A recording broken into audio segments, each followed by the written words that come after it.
In 1987, I bought a 168-acre parcel up in Mendocino County, this one, as an investment. There was nothing on it, and I had hoped to have selected a parcel that was in the path of development. I'd make money. In 1982, I started making wines, and it grew from that interest in wines that I had by way of consuming so many. My wife came to me and said she was very happy that I had such an interest in a hobby at that time of making wine, and she said, however, you have made so much wine, we have 100 cases in our house. They're, end tables and everything else. And she says, at best, it's mediocre. Stop it. During this 80s, when I was making this wine, I said I learned that the great wines are really made out in the vineyards. And so I'd like to do that, and then I'll stop making the wine like wineries do. And she says, well, I'm not against that. There was really absolutely nothing here. And the closest vineyard at that time was about 10 to 15 miles away. And I figured I could grow about 3 varieties up here. 3 were whites, and 1 was red, and that red one was the Pinot.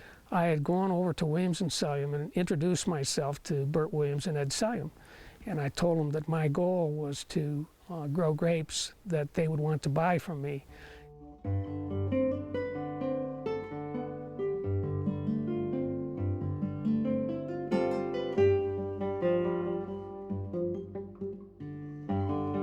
And so I left bottles, samples from that 93, my first commercial crop, and they said, interesting. And again, they were not overjoyed or anything like that, but they just said, you keep in touch with us. And so 93, 94, 95, I'm still delivering each year the product of my good efforts. I think it was the fall of 1997, Bert said, okay, Bill, now I'll buy your grapes.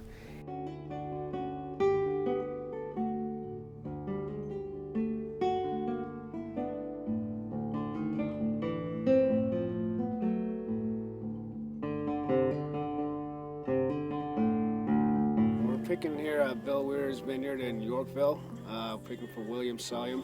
And the pick went real well today, went smooth. Picked about 6 tons.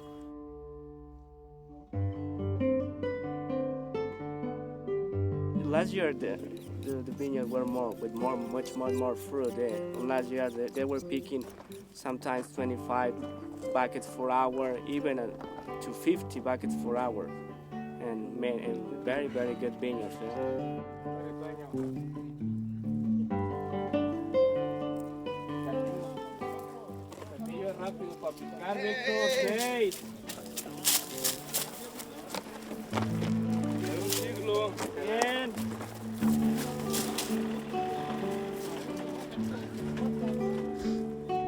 One of the aspects of Yorkville Highlands is it's high. I think every vineyard is 800 feet or higher. And some of them are really, really high, like 1,200 feet. Most of them are hillside vineyards on this valley that was created down which flows one of the headwaters for the Navarro River. Pinot Noir is the most transparent of all varieties.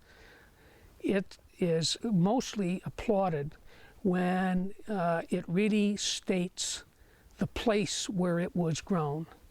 And these vineyards right here over my shoulder both have high minerality to their soils.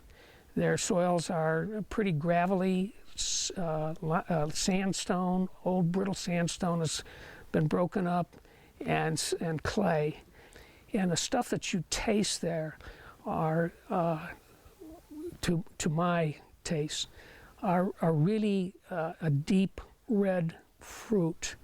And that would be not strawberries, could be very ripe Bing cherries, and maybe a light overtone of violets. And then at the other end, especially on its finish, and you'll find these wines with great finishes, there are flavors of roasted meats and a little tobacco to them. Some people say they know every grapevine. Well, I know every grape. that goes out there. And they're not all the same. The 2A is a beautiful floral mid-palate. And the Romanée-Conti has that great capacity to deliver finesse with layer upon layer of these different flavors, and also the length that goes on forever. The Pommard is much more early fruit recognition in the finished wine. To be a grower, you're a farmer, and you got to recognize that. You either have to approach it with a very large checkbook and pay for everybody to do it, or you get down in there and you learn the necessary bodies of knowledge that it takes to make good decisions with regard to how you go forward with your viticulture effort.